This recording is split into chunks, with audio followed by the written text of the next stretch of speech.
So in this video, we're going to be talking about the rise of Macedon. So a brief overview of the 4th century once again. And so the leadership of the Greeks shifts from Sparta and Athens and Thebes to Macedon. So how does this come about? Macedon seems to come out of nowhere, and the titles of sections like this are always called something like the Rise of Macedon, which is slightly misleading, slightly Greco-centric, because Macedon has always been there. Macedon is an integral part of the Aegean world. It lives in the north of the Aegean world, north of Thessaly, where the Greek mainland, the Greek peninsula, starts to become Southeast Europe, what we think of as the Balkans. And, Macedon has always been, involved in Aegean trade and Aegean interaction. But what we're really talking about is sort of the intrusion of Macedon into the Greek limelight, because it's also always been kind of in the background, kind of consumed by its own affairs. Macedon itself is somewhat divided in its heritage. In other words, the core of Macedon is the plain that sits on the Thermaic Gulf, at the center of which is this large, fertile stretch where population centers and a great deal of agriculture can take place, and surrounding it are these highlands. Macedon is a descendant of Indo-Europeans. It has always been tribal. It's always been sort of clan-oriented, and to a certain extent, it resists becoming centralized. It holds on to the importance of its clans. More important than cities, more important than centralization, more important than the forces that bring about the great cities of the South. And so the focuses of power in Macedon are the individual tribes, and these tend to be fiercely protective of their independence and standing with respect to each other. And there's also a traditional division between those of the highlands, which tend to be more conservative, more attuned to their own past, and those of the plains, which are undergoing more interaction with the outside world, more contact with the Greeks.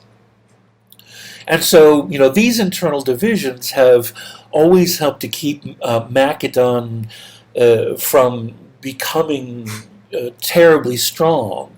The kingship of Macedon is sort of a feudal monarchy. In other words, it depends upon a relationship of mutual obligation between the king and the tribal leaders, and these obligations tend to be personal. In other words, each individual king must forge a personal relationship with each of the leaders of the tribes, and so as a result, the nature of the mutual obligation is the king is able to use the sort of collective resources of the nation in order to help each tribal leader protect its standing and status and property.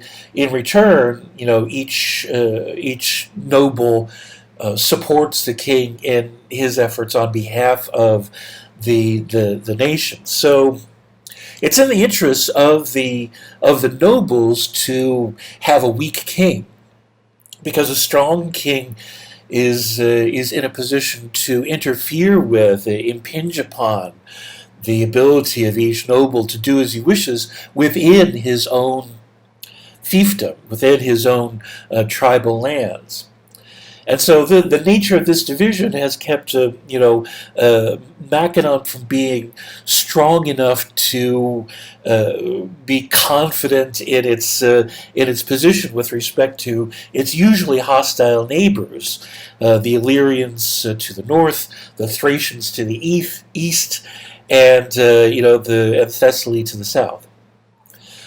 One of the things that comes into play is as Macedon interacts more and more with the Greek world and imbibes more and more Greek culture, Greek goods, and practices that become permanent parts of Macedonian behavior. The question arises: are the Macedonians actually Greek? Can we talk about them as truly being part of the Greek world? On the one hand, the Greek is spoken there increasingly, and Greek art and literature and education, the works of Homer and the plays of the Athenian playwrights and so forth are increasingly present especially in the cities of the plain. The encouragement of Greek teachings and Greek ideas amongst the nobility is part of Macedon's process for being a viable part of the Aegean world and for being strong commercially, being a powerful participant in Aegean trade. And most of all, in retrospect, it's the Macedonians who carry on the Greek idea. It's the Macedonians who, under Alexander, export and infuse Greekness onto the Eastern civilization, the civilization of Mesopotamia and Persia and Canaan and Egypt. So. Are they truly Greek? There's a number of factors that play into this. Fundamentally, the organization of the society and the practices that they measure themselves by are separate and distinct from the Greek world. Their social organization is regional and tribal rather than urban. The structure of their state is fundamentally feudal. The nobility, all the way up to the king, tends to measure themselves as men through acts of blood and sinew. The demonstration of courage before beast and enemy, and this is the kind of thing that the Greeks of the true Hellas tend to associate with barbarians, with a lack of sophistication. Their cultural traditions are fundamentally separate from how the Greeks operate. In particular, the kings are accustomed to engaging in polygamy as a means of helping to ensure their relationships with these multiple tribes, with these multiple noble clans. They tend to embark upon excess, just as they exhibit what from the outside seems like bloodthirst to excess in battle and in hunting, even in the enjoyment of leisure. They drink undiluted wine as toward the end of becoming as invested with the potency of Bacchus as possible. And so, even when you have the situation where, the Macedonians would understand, the same kinds of deities, even as the Greeks, they would see somebody like Bacchus as representing something different, and the desirability of setting aside your reason in order to experience that raw, primal id is something that the Macedonians engaged in, and that the Greeks were aware of and allowed themselves to indulge in and carefully coordinated bacchanals, but these would be secret and fearsome and as an opposite to civilization. The process of Hellenization takes place gradually but deliberately through trade and through the importing of culture and religion over the course of the archaic and classical periods, so that by the time we get to Philip, there is a very powerful Greek presence in the world of Macedon. But Philip himself represents the the dichotomy of Macedon between their barbarian past and their intrusion into the Greek world. Macedon and Persia have a relationship that goes back to the 5th century.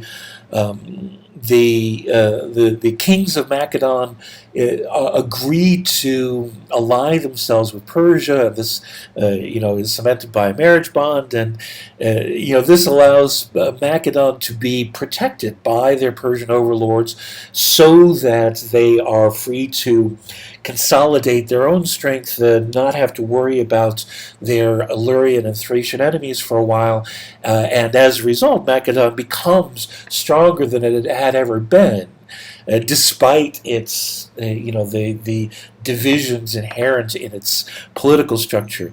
But that said, it should be borne in mind that the Persian invasions that take place at the beginning of the 5th century, even though the Macedonians ally themselves with Persia and allow the Persians to march through, the presence of the Persian land armies marching through Macedon is a powerful memory. The awareness of the strength of Persia, the awareness of the alienness of Persia, the awareness of the goal of Persia to subdue foreign peoples under the Persian king, is something that would be remembered. And so we don't have any sense of whether the Persians, the extent to which Persians caused damage as they're marching through, either on the way or on the way back. Resentment by the locals as this vast, unimaginably vast legions of Asian foreigners, is marching on their way through Macedon to conquest. But the memory would be there, the awareness of Persia as this colossal threat that the Macedonians have seen firsthand is part of the background to the eventual decision to fight against Persia on behalf of the Aegean world.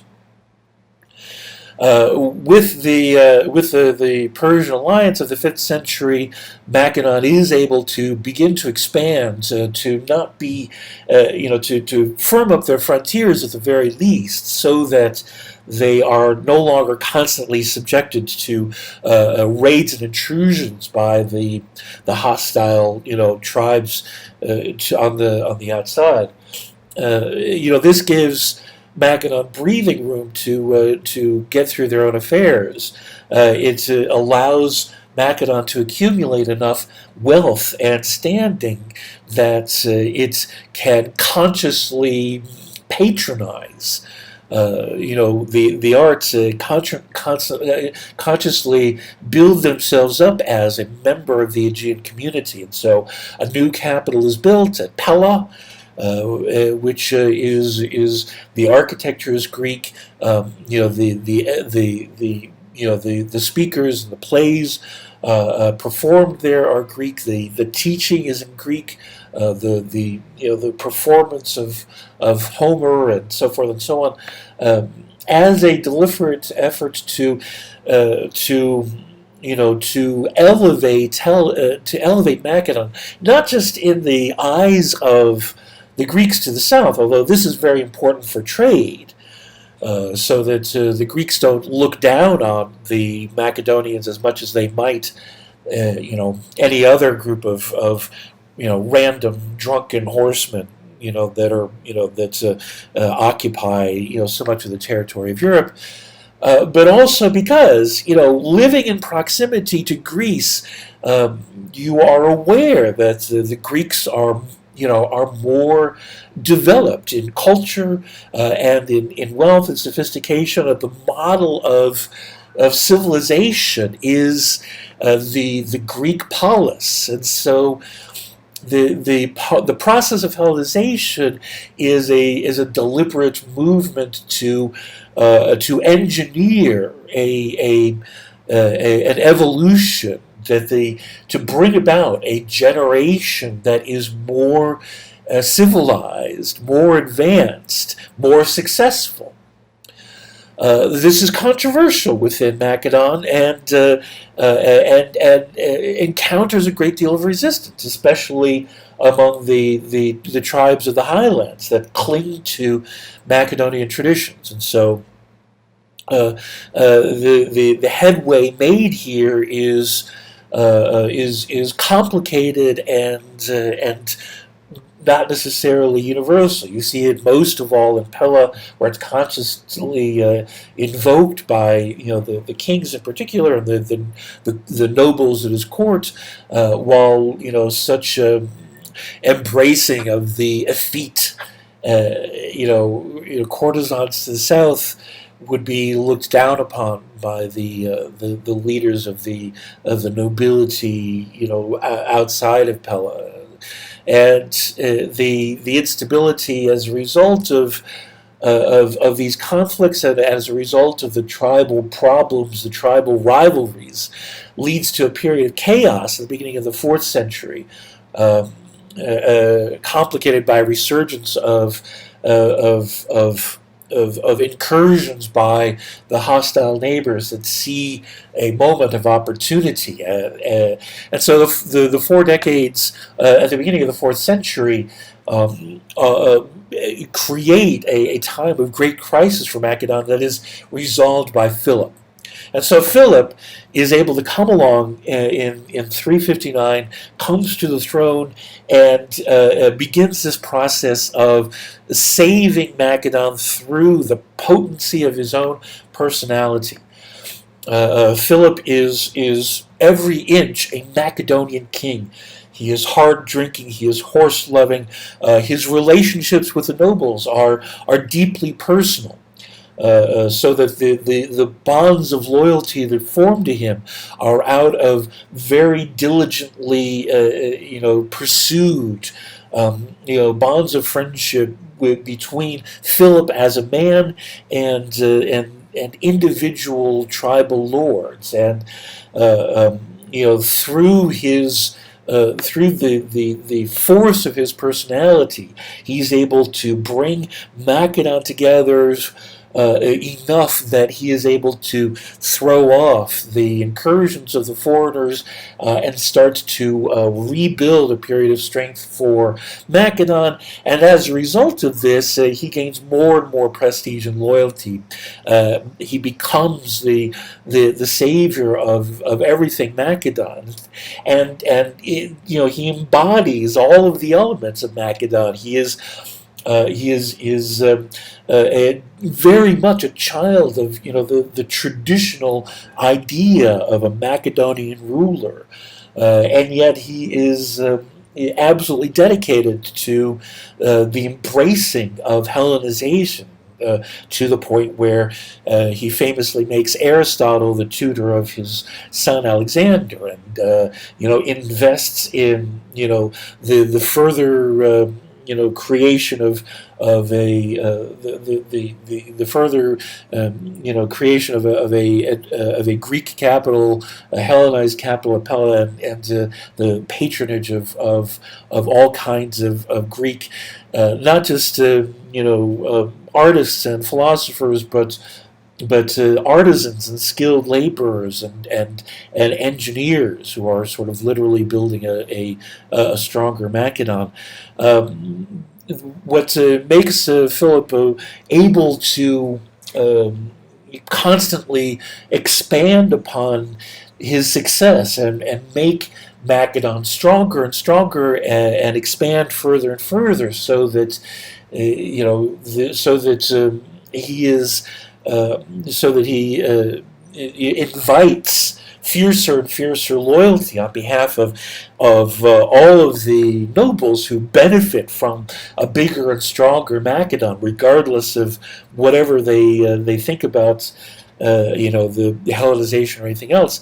The Philip's greatness has to do with his perception of what is needed in order to make make Macedon, and particularly the Macedonian military, stronger, not just in a practical sense, but in a emotional sense as well. So, his military military reforms are extremely practical and insightful.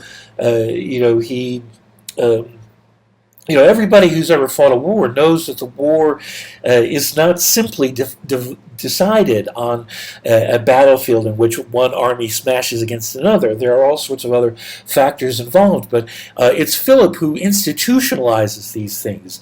The use of the catapult and the trebuchet, the use of military engineers that make possible things like undermining walls in order to break a siege, or the crossing of rivers in advance of an army. The use not only of the heavy infantry, but light infantry and light cavalry to engage in skirmishes that heavy infantry is not suited for, to engage in scouting and so forth, to make the whole campaign better organized. Perhaps overlooked in this is the fact that before Philip, the Macedonian army was not quite up to the level of the ordinary Greek phalanx, and so Philip engages in creating the organization of the army around the hoplite phalanx as it had already been established, making it more uniform, making it more systematized. But on top of that, he advances the Greek phalanx beyond what the Greeks have already done.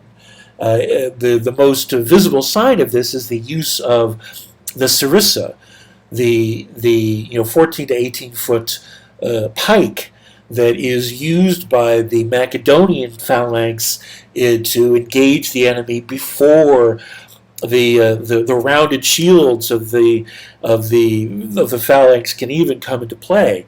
This is a devastating innovation in warfare that even the most successful hoplite armies of the Greeks are unable to compete with, on top of all of the other more subtle innovations in gear and training that that Philip engages in order to level up the Macedonian phalanx above what the Greeks had always had as their ace. The Greeks had perfected warfare up to a point, and this is encapsulated in the Spartan the Spartan war machine. But the Spartan war machine was stuck in the past, and as the emblems for how land war was fought, the Greeks were essentially fighting in the same way as the Spartans. The Philip is able to break the preeminence of the Greek hoplite phalanx and make possible the conquests that Macedon brings about over the next few decades. But perhaps just as important to this is the way in which Philip goes about building loyalty, morale, and camaraderie, making a unified bond within his army. When the Greeks, are fighting together, each city, operates on its own, and even within each city, there's going to be, divides, and there's nothing to, bring together a Greek army except for the general idea of fighting for Hellas. But Philip, aggressively goes after the idea of an army that is fighting strongly together through a number of institutional transformations, starting with his own presence among them. The idea that he is fighting with him to inspire and generate admiration and loyalty to him personally. That they're not just trying to improve Philip's wealth or anything like that. That he is experiencing the same hardships as them. He respects the suffering and work that they go through, and the rivalry with the nobility, the divide between the chasm between the foot soldiers and the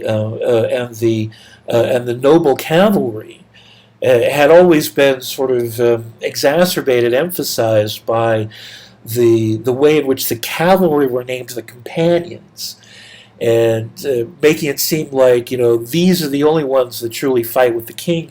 The cavalry are the only ones that really matter. But as a part of Philip's reforms, as a part of his experiencing the hardships with them, he rechristens the infantry as the foot companions, elevating them to the same standing as the nobles.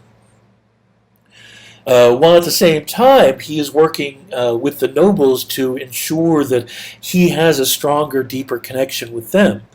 On the one hand, by recruiting new nobles that are, beholden to him and that have their place in the nobility as a result of, things that they have done and position that they have earned, and also, creating a position of page for the sons of the old nobility, so that they have a prospect of rising up in the ranks and becoming officers, and that this is through the patronage and personal intervention of Philip. And of course, this also serves to bring the sons of the nobles into Philip's circle and give Philip. The word hostage might or might not be relevant, but what really matters is, sort of indoctrination. That these pages become acolytes to Philip and to the throne. And so, as a result of all these, even under Philip, he's able to expand, mightily the dominion of Macedon until it swallows up all of their old enemies and starts to press into the Greek world itself. And he's already established the preeminence of Macedon in the Aegean world before his assassination. We'll see how that goes in the next video. For now, that's that.